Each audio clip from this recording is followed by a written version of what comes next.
Great. We will get started. Thank you, everyone, for joining us this evening. I am Doreen Hindman. I'm the program manager at the Sashbear Foundation. We are a charitable organization based in Canada, doing work around the area of emotion dysregulation and skills for families. We sponsor the Expert Education Series roughly once a month to provide skills and education from experts in the field of emotion dysregulation and related topics to families, to those with emotion dysregulation, and to others around the world. So thank you so very much for joining us this evening. I'm joined by Lynn Corey, the founder of the Sashbear Foundation, and by Barb Beecroft, one of the volunteers with our organization, and of course, our presenter, Dr. Christine Sloss. So before we get started, I just want to do a few housekeeping issues. This is presented in a webinar format, and that means that your cameras and your microphones are turned off. You are audience members, and so therefore you don't have to worry about making noise or being seen in the background or your dog barking or anything like that. You're completely protected from all of that. After the presentation, we will have a few moments for question and answer period with Dr. Sloss. And so anytime throughout, you are most welcome to put your questions into either the chat or there's a Q&A feature. And the Q&A feature is really helpful for us to be able to keep track of the questions as they come in. You can also submit a question anonymously through the Q&A feature. I do want to let you know that when we address the questions, we will be not able to address any questions that identify specifics to your family situation. We are looking for general questions that relate to the topic at hand this evening, and also questions that are going to be of broad general interest to our audience this evening. So feel free to submit your questions. However, we won't be able to get to all of them, and we may need to adapt your question if it is asked.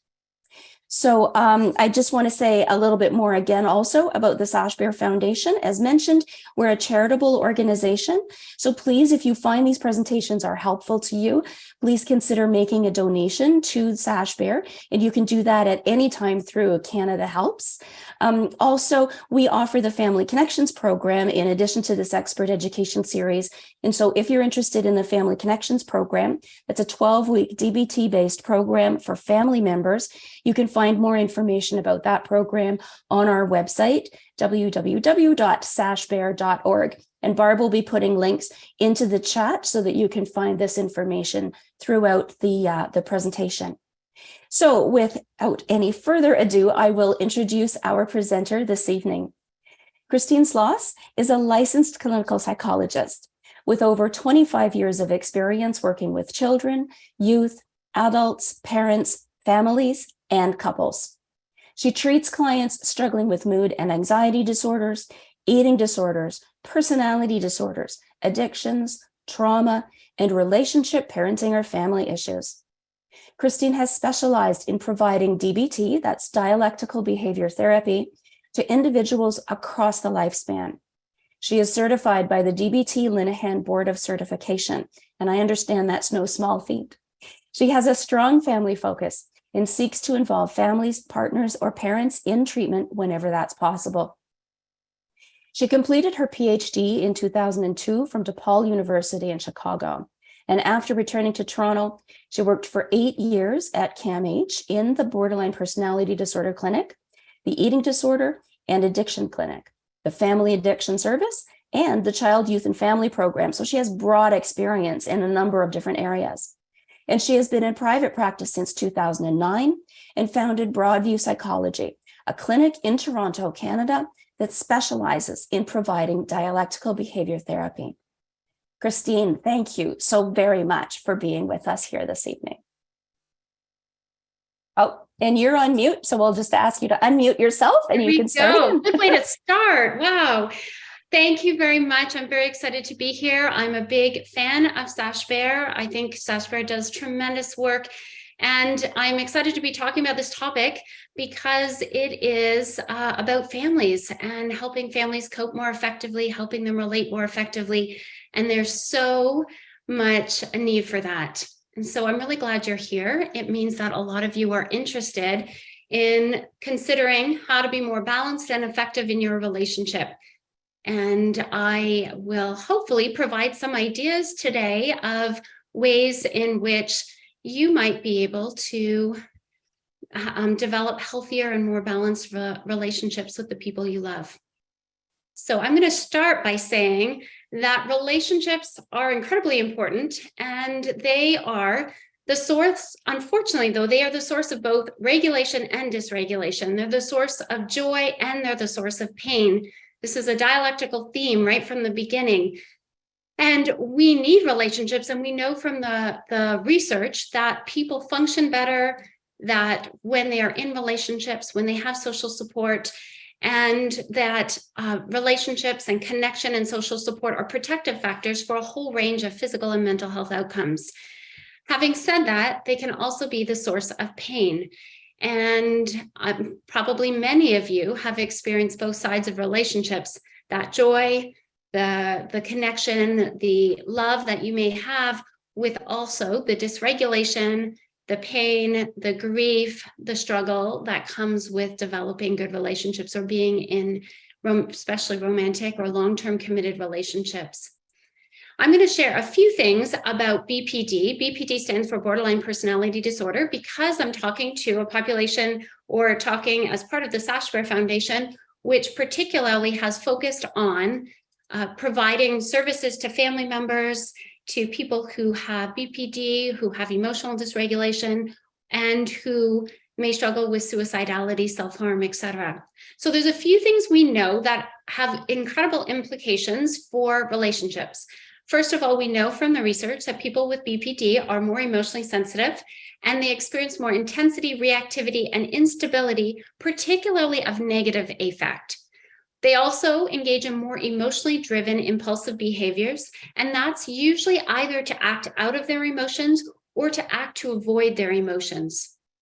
They're also biased toward identifying negative emotions in others and have difficulty in reading facial expressions, which of course is going to have implications on relationships. So what that means is that they're more sensitive to perceiving negative emotions in others. Perhaps they're more sensitive to perceiving disappointment in someone else, or disapproval, or anger. And even when they're showing neutral faces, they're more likely to judge those as negative. So when they're in relationships, they're going to be watching out and perhaps hypervigilant to those signs of negativity in others. We also know from the research, although much more needs to be done, that people with BPD, or people with emotional dysregulation, experience more interpersonal dysregulation in their close relationships. And so that might mean that there is greater instability in the relationships. There might be more negative emotions like anger, hostility, and sadness. And that's in particular in association with rejection and disagreement. So when that shows up in a relationship, that they are going to experience more sadness, anger, and hostility. So probably sadness may be primary emotion, and anger and hostility a secondary reaction to that, even compared to other groups of people with mental health issues, like people with depression. They experience greater marital difficulties, distrust of others, hostility, insecure attachments, communication challenges, and lower marital satisfaction. Now, I did find one study last week when I was preparing for this that showed a difference between people in recovery from BPD and people still struggling with a lot of the symptoms of BPD, including emotional dysregulation, and those who were in recovery experienced greater marital stability. I think it's also important to point out that people who struggle with mental health issues, and more specifically, people who struggle with BPD or emotional dysregulation, have a whole host of, are a wide and diverse group of people. And so when I'm providing these statistics, I'm providing these statistics based on, research that has been done of large groups, and there's so much variability. And so it's important to keep that in mind. There hasn't been a lot of research done on partners of people with BPD, although in 2018, a review was written on a number of studies that had looked at the partners' experiences. And from that study, it showed that the partners of people with BPD had higher rates of mental health and attachment issues themselves, higher rates of emotional challenges, a perception of feeling out of control in the relationship, and then difficulties in managing what they termed their dual role as romantic partners, and also their role as caregivers or therapists to their partner. Now, I've worked with partners and family members for a very long time, and they know this is not an exhaustive list. And there are many ways in which people struggle in relationships, particularly when one or more members of the relationship are struggling with mental health and emotional dysregulation. I think it's important to remember that partners with BPD, that it's not all a negative story here, and that partners with BPD or mental health issues can embody all kinds of other experiences and qualities and traits. And so while there may be some reasons why being in a relationship with someone with emotional dysregulation may be more conflictual or have more negative emotions, it may also lead to a lot of positives as well. And so this is the dialectic that someone who has intense emotions may also be a great partner to be with, because they may be courageous and daring and bold and passionate and loving, etc. Now, one of the things that I want to point out is that in relationships are incredibly complicated. Part of the reason why I love being a psychologist is because humans are complicated and fascinating to me.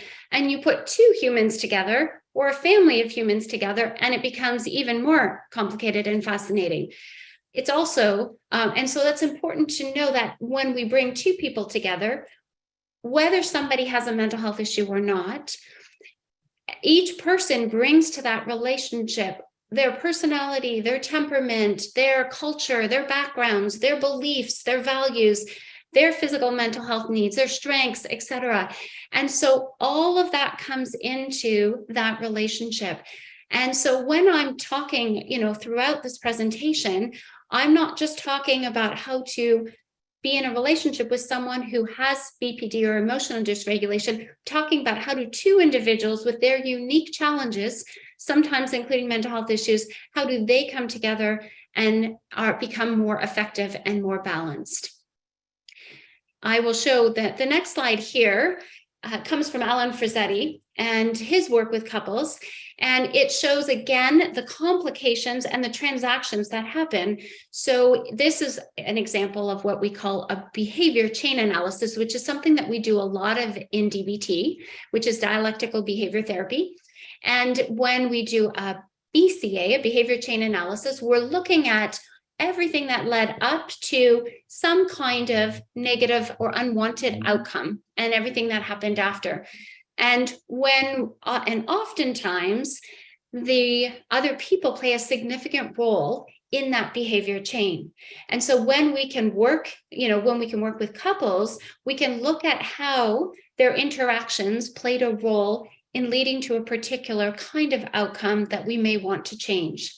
And of course, it's messy and complicated, and there are so many different factors to consider, from their history, their vulnerability factors, to all the links along the chain that include private and public types of behaviors, thoughts and emotions, as well as interactions and behaviors that other people can see. And when we look at these chains, that the important thing to remember is that we're not blaming, or we're not looking for someone to blame or fault. We're looking at the transactional process between two individuals that leads to some kind of either wanted or unwanted outcome. And then what we can learn from that and what we can do to change that, if that's the goal. Now, sometimes relationships get out of balance.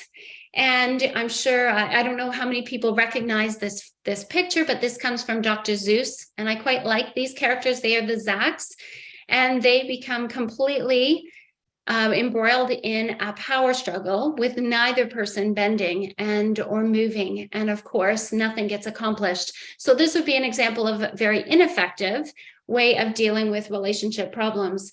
And so we're going to talk a bit about how to avoid that from happening. And if you haven't read the Zacks, Dr. Seuss book, I recommend that you check it out. So how do we know when a relationship becomes unbalanced? There are a lot of things that may happen in a relationship. I have a lot of words on this slide and a lot of ideas of signs that I might believe are indications that a relationship may be unbalanced.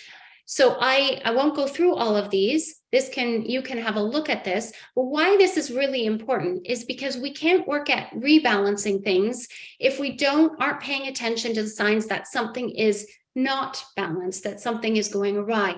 When we are walking around or, skating or, making sure, on some slippery ground or something, we're working really hard to make sure that we don't fall over. And if we start to fall over, various cues will alert our body or our brain to the idea that we're about to fall over. And then our brain will naturally rectify things. We'll usually, activate certain muscles to ensure that we stay upright and balanced and continue walking. It's a little bit trickier to determine what makes us unbalanced relationally, or what are the signs that we're starting to get unbalanced relationally. And so some of the signs include things like judgmental language or extreme language, like saying never or all. When we start blaming or attacking partners, shaming ourselves, we're probably getting unbalanced. If we're invalidating ourselves or others, their needs and emotions, getting into all or nothing thinking, either or thinking, using the word but, feeling stuck, willful, polarized, neglecting our self-care, feeling burnt out or resentful, not expressing our needs or demanding too much of our partner, et cetera, et cetera. These are all signs that something isn't working well in the relationship, and we need to pause and figure out what to do. I'm going to come back to dialectics and what to do later, but I'm going to share some what I'm going to call our couple dialectical dilemmas. So for those of you who do DBT, you would know that there are dialectical dilemmas that have been commonly found among individuals with emotional dysregulation. There are also dialectical dilemmas that show up often among parents who are trying to parent, say, adolescents or young adults who have emotional dysregulation. And really what I'm talking about are extreme ways of behaving that often develop over time. And it's completely understandable why people end up moving to these extremes. However, these extremes in their parenting or their responses are usually very ineffective and unhelpful. And the same thing happens in couple relationships, and particularly when there's emotional dysregulation within that couple relationship. And so I'm going to share some of these as examples, but it is not an exhaustive list. And you and your relationship may come up with other ways in which you and your partner move to extremes or get polarized with one another in the relationship. One of these is the I love you, I hate you. So for some people, it's really hard to hold that they can love aspects of their partner while also not liking aspects of their partner at the same time. And so they may bounce back and forth between those two extremes. Some people struggle with desperately needing someone versus pushing someone away, telling your partner to leave you alone. This actually comes from work with people who have experienced traumas, and from the work of Melanie Harnett. That's one of the dialectical dilemmas that she has identified comes up for people who have experienced trauma, but it isn't unique only to people who have experienced trauma. Dominance versus subservience is another one. So people alternating or going to the extreme of it's my way or the highway, I'm not going to bend, or like the Zacks, or giving in to whatever the other person wants, perhaps for peace, and getting into that pattern to avoid conflict. Just think, are any of these common to you? And do you notice this in yourself or in your partner or your family member? Because these apply not just to partnerships, romantic partnerships. So here are a few others. One of them is apparent competence versus active passivity, which is one of the individual dialectical dilemmas that we talk about in DBT. It has a lot of it's quite relevant to partner relationships because it's about asking for help. So apparent competence is when we don't ask for help and we don't identify and express our needs, and taking that to the extreme, even when we do need help and we do have needs. And active passivity is the opposite, in which we become so overwhelmed because we're not getting help and asking for help and identifying our needs that we end up in a place where other people have to take over for us. We give up. Being self-righteous, I'm right, you're wrong, versus a lot of self-doubt, I can't do anything right, and deferring to partner, asking partner to make the decisions for you.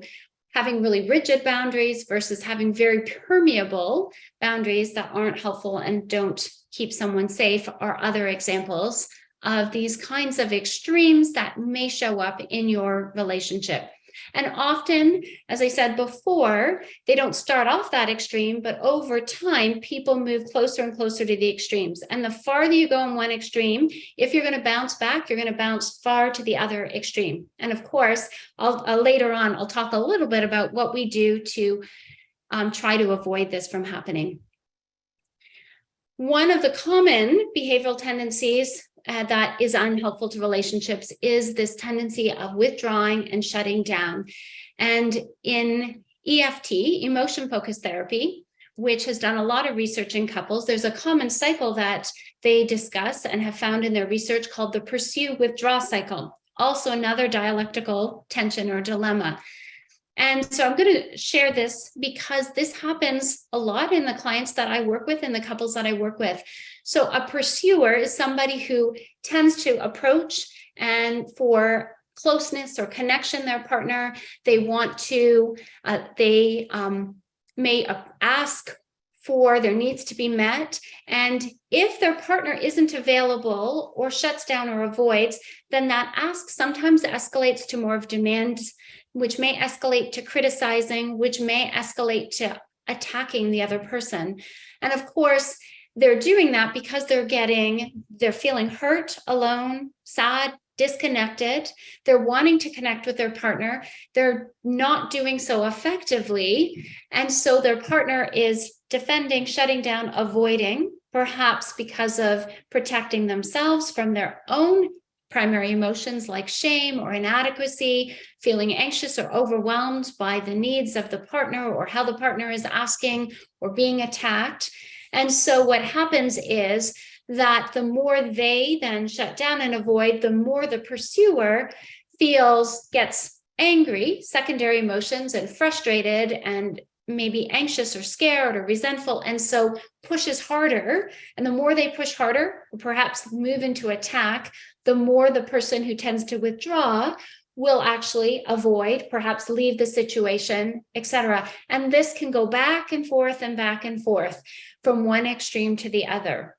So that's another example of a dialectical dilemma that can happen in relationships when people are trying to get their needs met, albeit doing it in an ineffective way and moving farther and farther away from one another. So what do we do about all of this? Well, the good news is there are DBT strategies that are quite helpful to couples for regulating them and moving into more effective relating. So I am going to, there are many strategies that I could have chosen. These are, I believe, the most important ones. And I'm going to briefly touch on all of them in our session today. I recognize I can't do any of them justice. And if you haven't been exposed to DBT, then perhaps this will encourage you to access DBT services or look for more resources, and Sashbear can be one of those resources for you to get more information about DBT and about some of the strategies that might be helpful to you in your couple relationships. For those of you who do already know DBT, I hope that this will help you think about it in a new way, or that this will help you to be able, it will be a good review for you and help you focus on what it is that you need to work on within your relationship. So I'm going to show you an image that a client of mine drew. I'm actually not a baseball player, although I like this metaphor. This was a metaphor by Dr. Charles Swenson, who is a psychiatrist in the US who has done a lot of work in DBT. And so I was teaching this to my grad group one day, or one of our grad groups, and a particular client of mine didn't like my drawing, and so she drew this. So I show you this because this shows the order or the sequence of DBT skills that are necessary in order to be effective. So if you imagine yourself up to bat and something happens that gets you emotionally dysregulated, some trigger, and if it could be an interpersonal trigger with your partner, and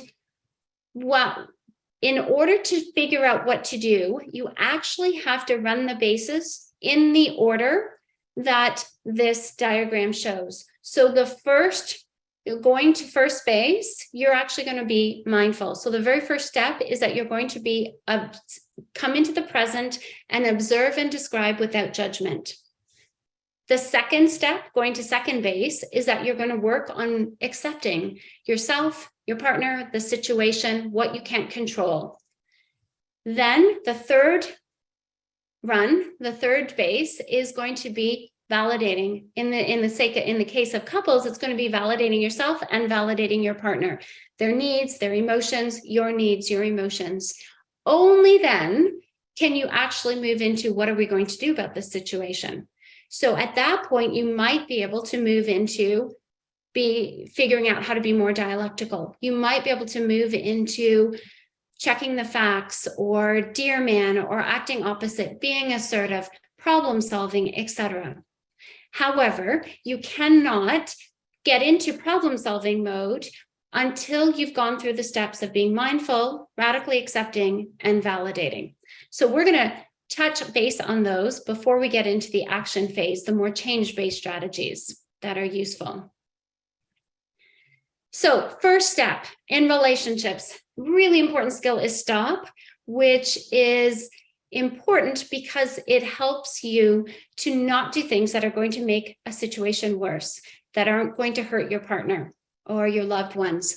And so as soon as you notice yourself escalating to the point that you're dysregulated, it's not about having an intense emotion. In fact, if you're having an intense emotion, you can stay in your discussion or interaction with your partner, and hopefully you two can soothe each other and support one another and validate one another. However, if your emotions get so escalated that your forebrain shuts down and you're not able to be mindful in how you're responding and effective in how you're responding because you're so dysregulated, you have to stop. Now, this is different. Some people ask me, isn't this the same as just withdrawing?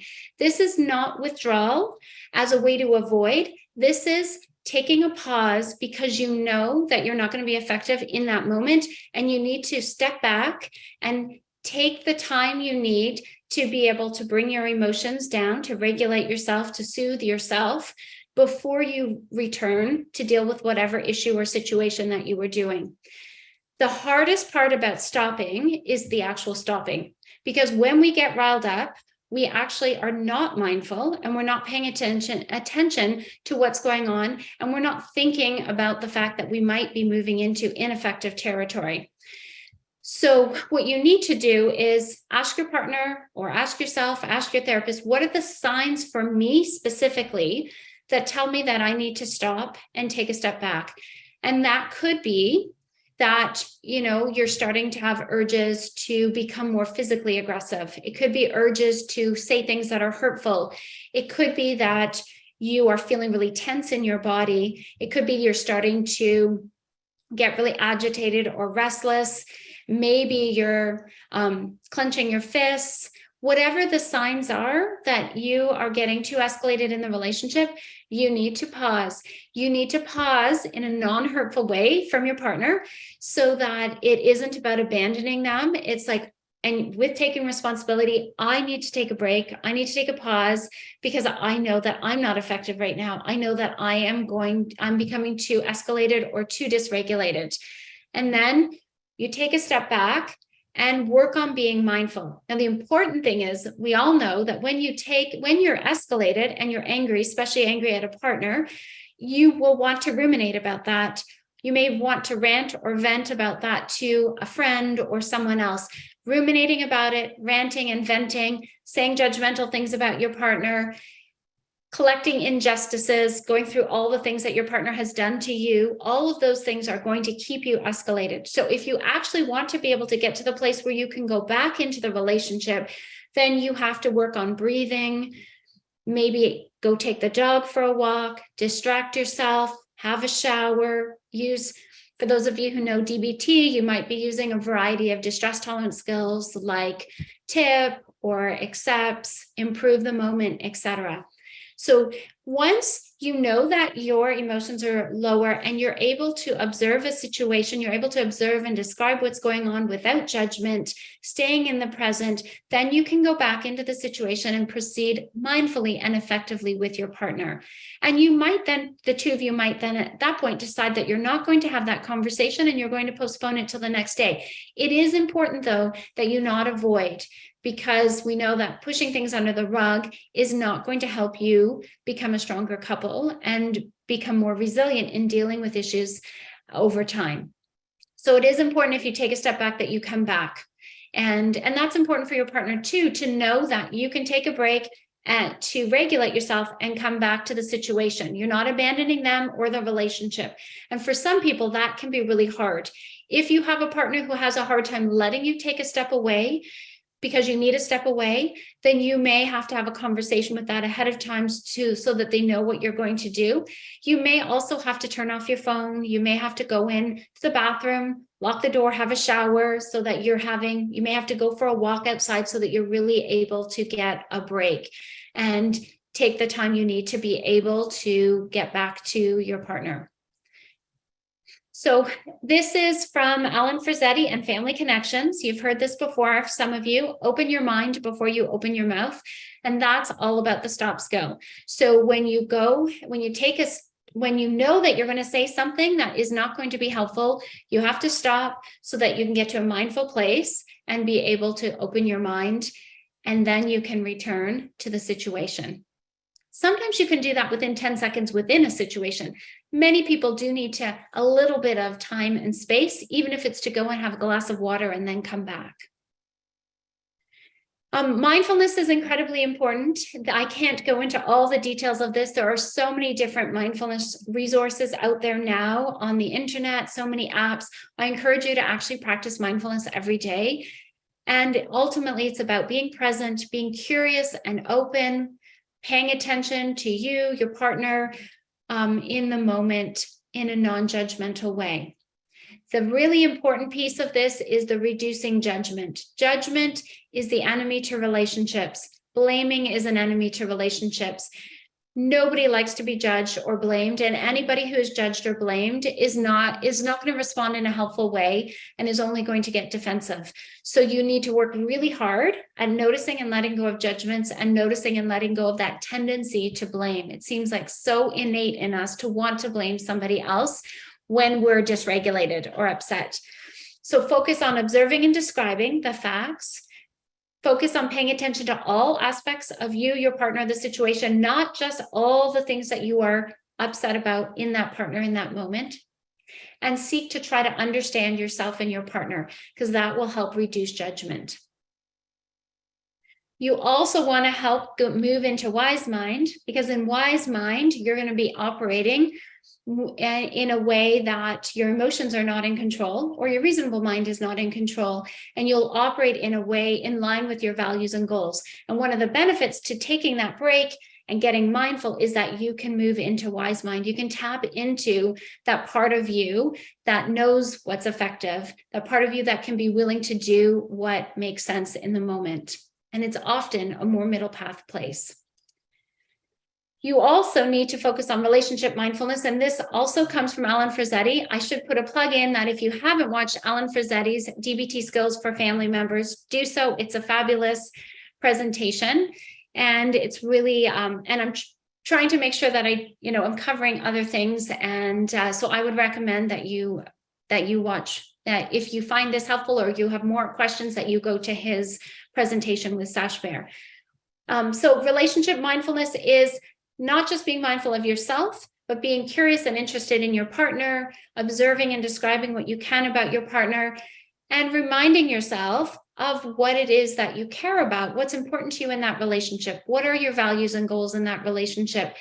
What is it that you appreciate about your partner? And Alan suggests that you use terms of endearment or that you have handy things like photos to remind you of your love for your partner, so that even when there are times when you are angry or upset or feel hurt or disappointed, you're able to have a more open and curious and caring approach to your partner, a more balanced approach.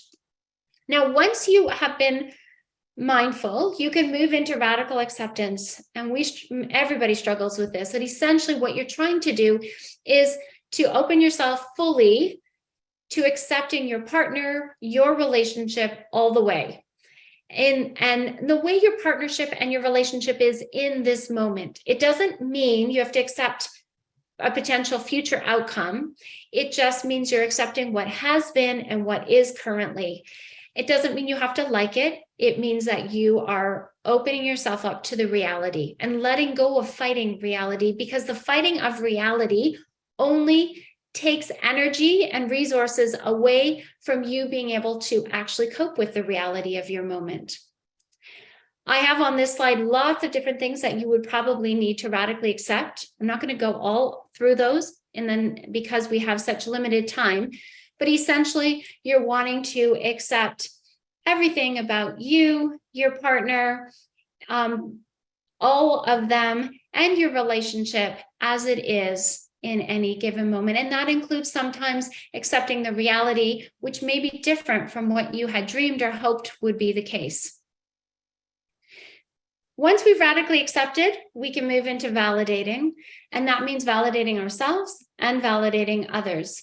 And I could do an entire session on validation alone. So all I will say is validation is simply about trying to understand where the other person is coming from and communicating through our body language, through our posture, through our words, through our expressions, that we take that person seriously. We take what they're saying or communicating seriously, and it makes sense to us. There are all kinds of ways that we can validate. We can validate with our words. We can validate with our actions. We can validate with a cup of tea. We can validate with a hug. I have on here, just to give you ideas of a number of different verbal ways that you might be able to validate somebody else. What matters is that you come up with your own ways of validating that are genuine to you, because validation is about being genuine. It may not feel genuine initially if this is new to you and you aren't used to doing that. Over time, you can develop your own genuine way of being validating of yourself and others.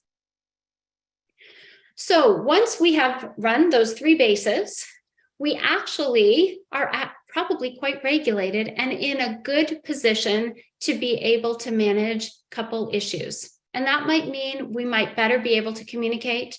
We might be able to be more dialectical. We might be able to collaboratively problem solve. So I'm going to just talk a little bit about a few of those. One concept that's incredibly important is clear communication, or what I know Alan Frazzetti would say accurate expression.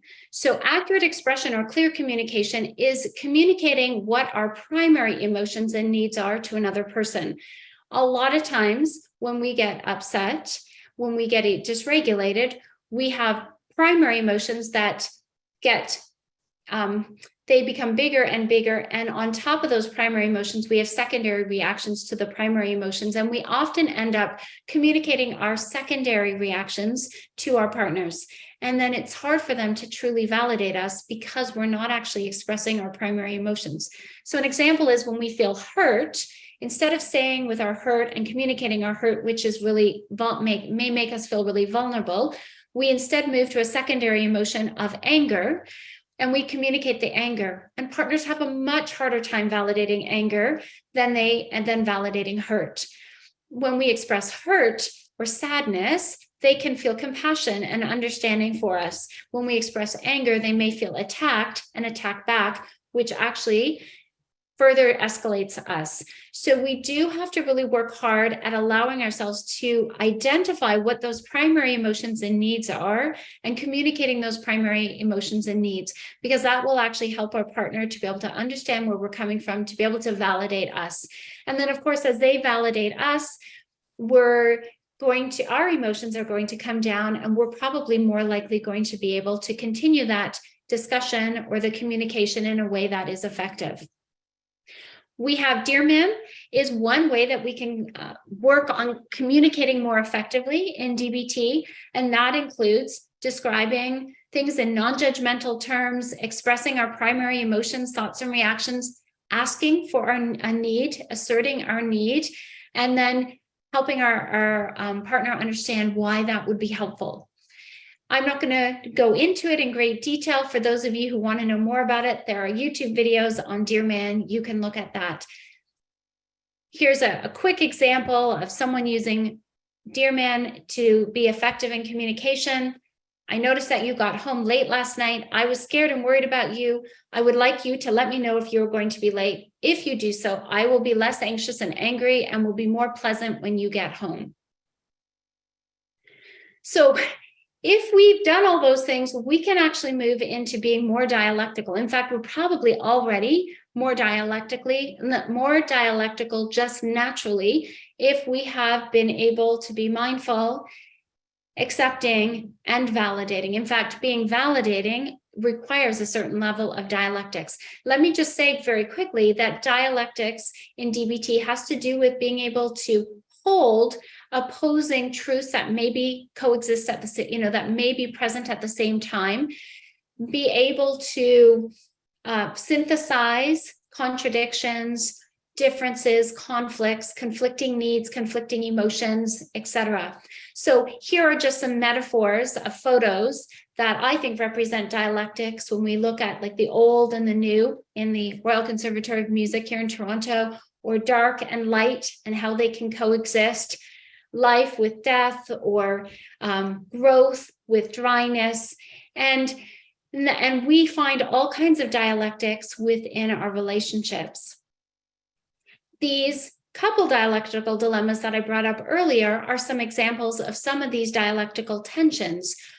We need to learn to be able to love someone even when we might be angry with them or disappointed in them, and we might be able to like aspects of them and dislike aspects of them at the same time, and not lose sight of either when we're in a relationship with them.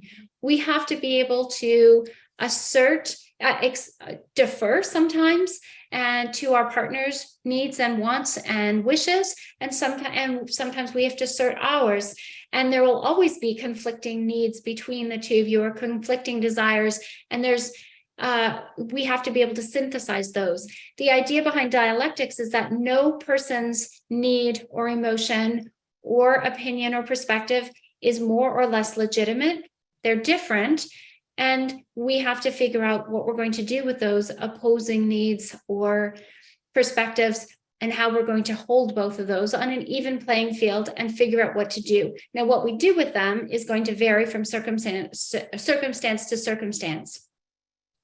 So being able to, I need you, and I need you sometimes, and I need space sometimes. One of the ways that we work towards being more dialectical is recognizing that these can happen, that at different times we're going to have different needs. So sometimes we might be more active in a relationship, and sometimes we might be more passive. Sometimes we might be more approaching, and other times we might need to withdraw. And our partners are going to have different reasons why they may need to approach or withdraw at different times. And most often we want to work towards not moving away to the extremes and away from our partners, or getting polarized or digging in, and instead recognizing the pattern and moving closer to the middle. Dialectics in relationships are all about the and, me and you, my emotions and your emotions, happiness and sadness, spontaneity and stability, individuality and togetherness, acceptance and change, etc. And how can we accept these things as we are encountering them on a day-to-day basis? So this is it's called TEAM. It's a skill that we use and we teach at Broadview in our when we're doing dialectics with our clients. And it's what to do and how to find balance when we encounter conflicting needs within relationships. So as you will notice from this slide, that it actually covers the steps of that baseball field. So the first step is being mindful, taking time to be mindful of your own and your partner's emotions and needs. Step 2 is empathize and validating. This is validation, your own and your partner's emotions and needs. Step 3 is accepting. I will say accepting the emotions and needs, but it's also accepting that your emotions and needs will differ from another person's. And so what you need to do is avoid using the word but, avoid either or thinking, avoid winning and losing thinking, and instead think of and, you and me, your needs and my needs on an even playing field. And then you can engage in mutual problem solving and decision making that might lead to things like problems like collaborative problem solving or compromising. And sometimes it might lead to setting limits and being firm about your boundaries. And other times it will lead to you being willing to negotiate. Collaborative problem solving is super important in relationships, and it's only possible if you have done the work leading up to problem solving and have gotten into that dialectical place, because collaborative problem solving is essentially a dialectical process. It is coming together with another person about a particular problem or an issue in which both people are contributing and sharing what they think and what they feel. You're summarizing with dialectical statements the thoughts, needs, and feelings that may differ between you. You are moving into what can we do? You're reinforcing your partner for participating, you're together choosing a solution, together you're shooting that solution, you're validating your partner all the way through the process, because when we tackle problems, it's incredibly uncomfortable or anxiety provoking. It might bring up shame. It might make us feel quite anxious and threatened, and change is hard. And many times people want to give up or want to avoid. And so you need to be working together as a team to make sure that you can tackle these issues. And that requires being that team and understanding and validating and being dialectical throughout that process. So I'm going to move to, what are the steps toward a more balanced and effective relationship? Well, they include being mindful, being in the present, in the here and now, observing and describing what is, not what if and what was, what is, without judgment. It's radically accepting ourselves, our partners, and our relationship as it is right now in the moment. It's turning to understanding and validating of our partner and ourselves. It's being able to identify our primary emotions and needs and accurately expressing that to our partner, even when that's scary to do so and makes us feel vulnerable. And it's being dialectical and being able to hold all of these tensions, these tendencies towards becoming extreme and towards emphasizing the conflicts and differences between us, and being able to be focused on and understand throughout your relationship, and being a team with the person that you really care about. And I'm going to leave it at that so that there is time for questions. And I look forward to what people might want to hear more about, or any thoughts or comments that others might have.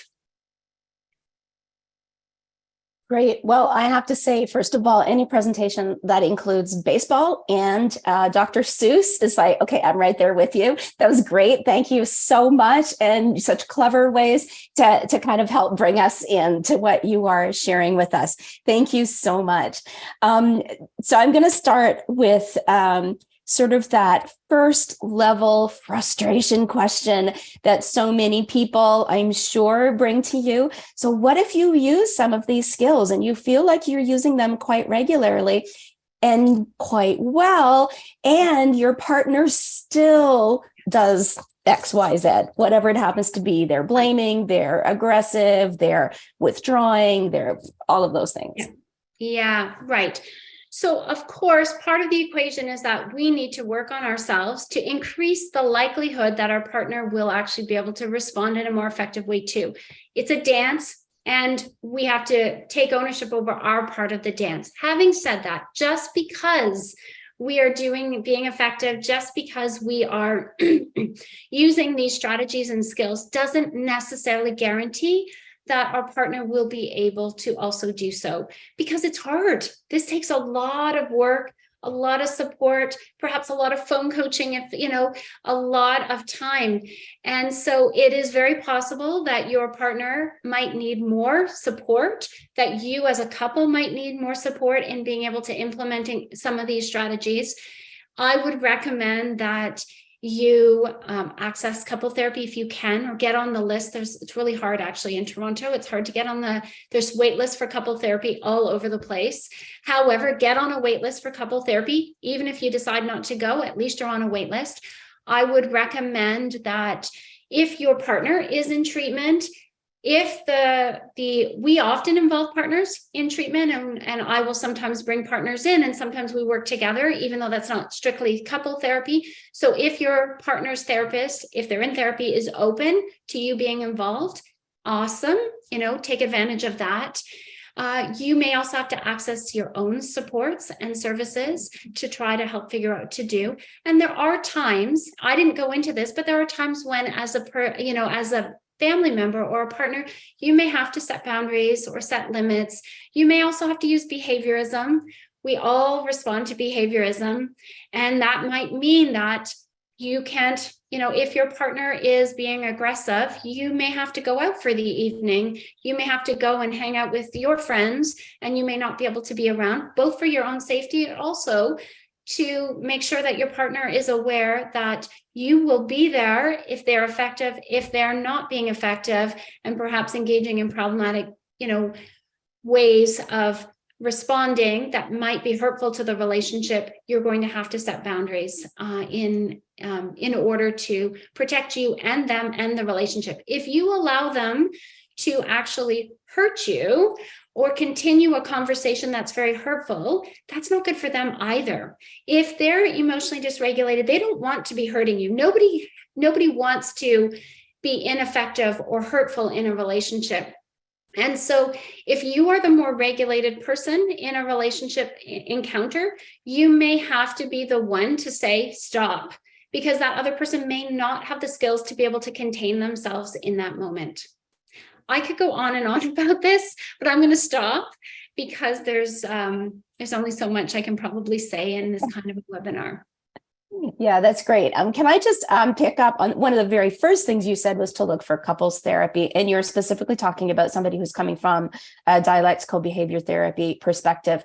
Can I ask, is that common that people who do DBT therapy are willing to take couples and actually do it as couple therapy, or is that kind of like looking for the needle in a haystack? Yeah. Unfortunately, there are not that many DBT therapists who are also couple therapists. So, you would probably need to ask or contact at various DBT clinics and find out who works with couples. I actually know some of those who do work with couples, so I'm happy to pass on knowledge. What we could collect, that might be something that might be nice for Sashbear to do, is to collect resources or a list of couple therapists who do DBT or who are trained in DBT. If you can't get a DBT therapist, though, to do couple therapists, I would recommend that you may, perhaps work with an EFT therapist. They aren't going to have all the DBT skills training, but they do know how. They are really good at helping people learn to understand and validate one another. They're really good at helping people learn to identify their emotions and express primary emotions and needs. And so, although I think a DBT therapist probably would be the best fit, there are also lots of other trained couple therapists who can help you with a lot of those couple issues. Okay, thank you so much. So there are a lot of questions here again about this idea of limits. And I know in family connections, we often talk about limits sort of like for ourselves, right? Like this is what I am willing to tolerate, or what I believe is healthy for the relationship. So this is where I'm going to describe the limit to be. And I'm just expressing that to the other person. if you have done that numerous times and you feel like it's really not being heard, or maybe conversely, you've not been consistent. Yes. If you've not been consistent, does that mean that you've basically kind of ruined it, like you failed, and it's never ever you're never gonna be able to establish those limits? No, it's harder. Intermittent reinforcement is the best way to train people to engage in a certain behavior. So if someone is engaging in a behavior and we are inconsistent in our responses, chances are we're inadvertently and intermittently reinforcing a behavior that's not life-giving to that relationship. And it doesn't mean it can't change. It just means that you are going to have to do it for longer and be more consistent. So I often recommend that don't start setting a limit or responding into a behavior until you're ready to do it 100% of the time.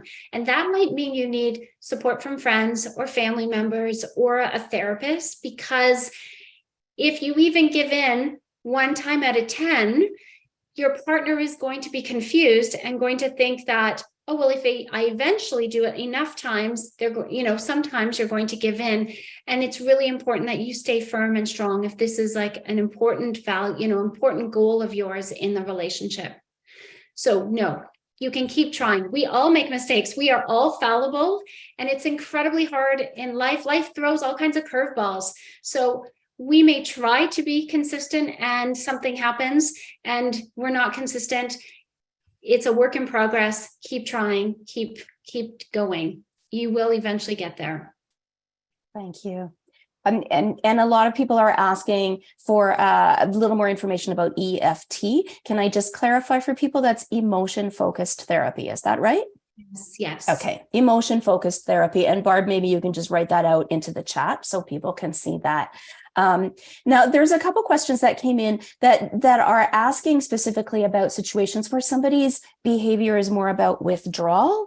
And so first of all, how do we understand withdrawal? Somebody's asking, to me, withdrawal just feels like, oh, they're just giving up. They're not even making an effort. And then there's another question here, like where there's so much withdrawal, it's so extreme that the rest of the family kind of begins to feel like they're living separate lives. Right. So Yeah. how do you think about this idea of withdrawal in terms of understanding what's motivating it, and how do you then manage it when it's occurring and disrupting a family that way? And I would say whether it's a child or an adolescent or a family member or a partner, I actually think most of the time we have a harder time dealing with people who withdraw than dealing with people who get dysregulated and attack. Because when people are attacking, they're engaged, they're there, and there's something to work with. When people are withdrawing, we often, as family members or partners, feel really helpless. And it can get really frustrating and hard to get through to that person. So why do people withdraw? Most of the time, people withdraw because it's too painful for them to stay present in a situation. So they get triggered, perhaps by anxiety. They feel threatened in some way. Maybe it feels maybe the connection is too much. They feel vulnerable and they withdraw to protect themselves. Another reason that people withdraw is because they get triggered to feel shame. And shame, both shame and anxiety, are withdrawal type of emotions we tend to avoid. And shame in particular leads to people to hide. And we know a lot of people who struggle with emotional dysregulation have intense difficulty managing shame. And so if you feel shame, it feels intolerable. And what you do is you protect yourself by hiding from people and cutting yourself off and disconnecting and possibly going into gaming or substance use or other things that are going to take you away from those awful feelings of shame. And so what do you do when somebody is avoiding and withdrawing in that way? I think, it's, you don't want to attack, because attacking is only going to push them farther away. You want to express in an accurate way what that withdrawal does to you. So when you spend long hours in your room, I feel really lonely and hurt, and I wonder what's going on for you. I really need to connect with you. I need you to come out of your room so that we can talk and figure out, how to, improve the situation, et cetera, et cetera. So I think you need to keep gently nudging, asking, and not leave the person to just stay in that withdrawal state, because we know that people who avoid and withdraw are at risk of depression. And when you get depressed, it's even harder to pull people out of that place. So if that door is closed, knock on that door, invite yourself in, watch a movie in the room with someone, bring in a cup of tea, encourage walks, encourage connection.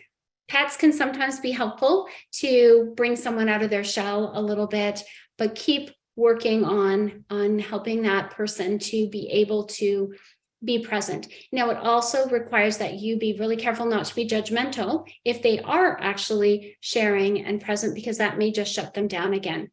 If it's pretty severe withdrawal, you likely will need therapy, or they will need therapy to help. And you might need a therapist to help you figure out how to help change that dynamic. Great, thank you. And speaking of therapy for ourselves, I'm also seeing some questions that really are talking about how difficult it is for us as a family member of someone, right? So, for example, how can I manage my own sense of resentment, or how can I, after a conflict, we're kind of in a different place, right? And so then our emotions are so different, and therefore we end up almost more in a conflict situation. So there's so much about how we need to manage our own emotions. Do you have any tips for that? Yeah. In 3 minutes, Yeah, in 3 minutes. So, some of the same skills that we talked about are helpful. Also important to engage in self-soothing. It's hard. Relationships are hard. And it can be hard when there's emotional dysregulation. You're going to need to be kind to yourself, lots of self-care, all the please skills, self-compassion.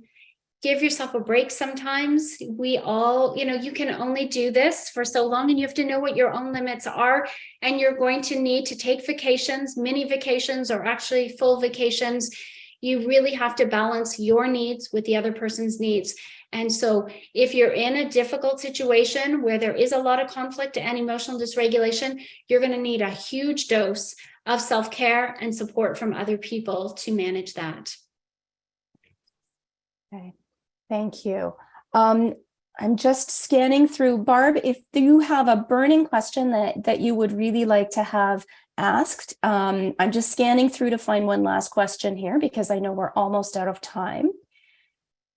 So Barb is not jumping in there. So what I'm going to ask here is just if you could maybe help us understand this idea of emotion dysregulation just a little bit more. Like, when we're talking about a dysregulated emotion, what makes it dysregulated as opposed to just a big emotion that any of us might have? Yeah, good question. There isn't an exact cutoff point, and it will be different for everybody.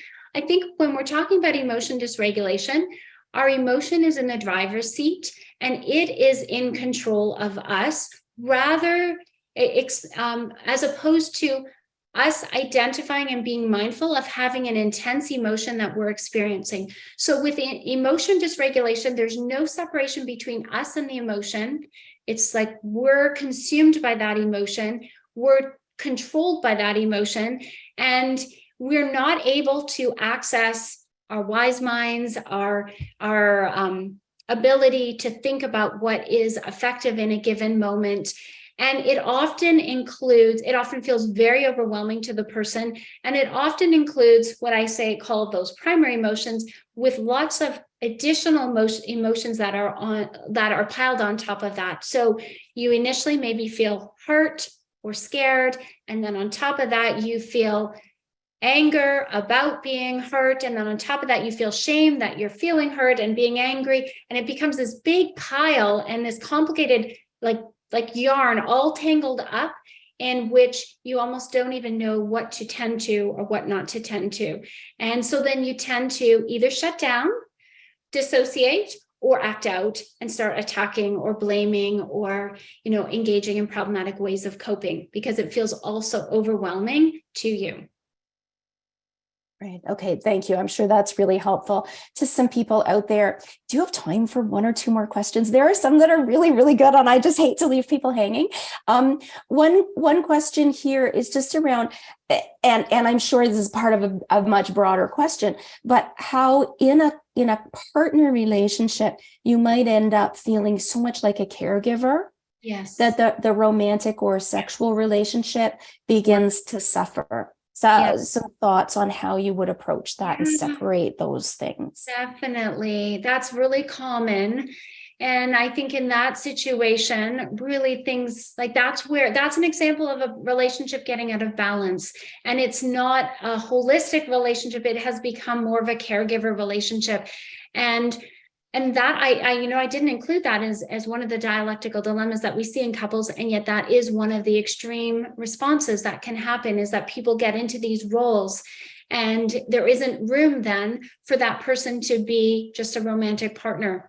So what I would say is that that's a sign that quite a bit needs to change in that relationship to equalize things. It probably means the person who's the caregiver needs to actually stop doing so much caregiving and not take so much responsibility for the other person.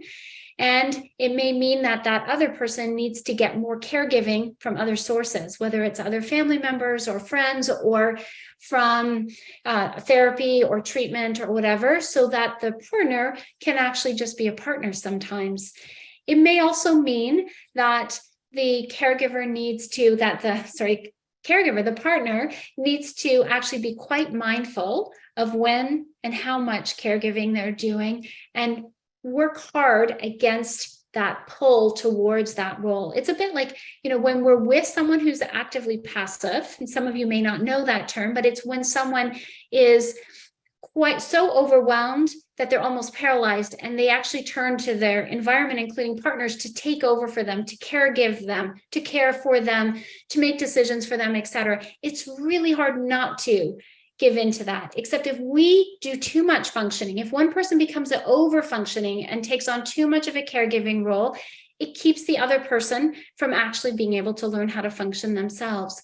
And so if you can step back a little bit, it might give space for the other person to actually start showing more of their own care for themselves, taking steps to equalize or to become healthier themselves so that you don't have to do as much care.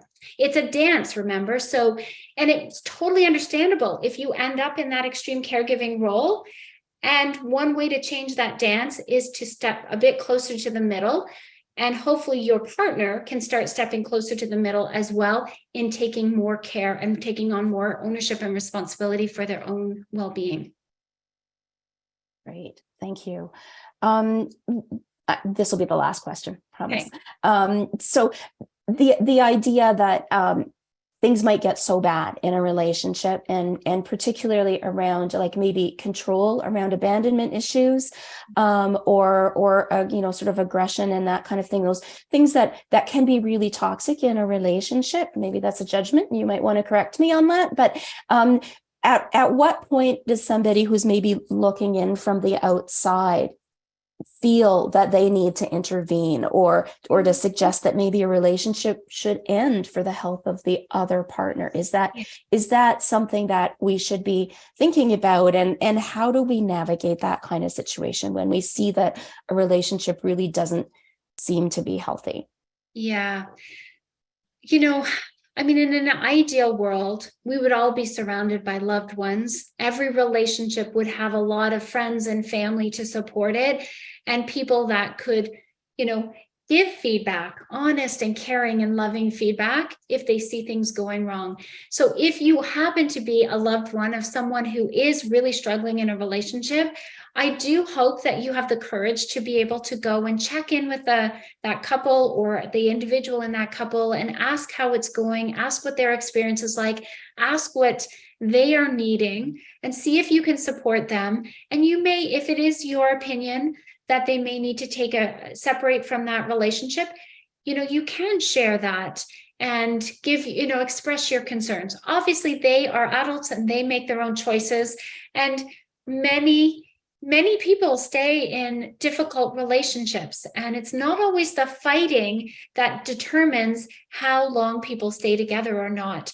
So sometimes it's hard for us to determine looking in from the outside, but if there are definitely concerns that you have, voice them and see if you can provide support and resources to the people within those relationships, especially when there's significant, potential abuse that's happening, either emotional, verbal, or physical, or sexual abuse that's occurring in the relationship.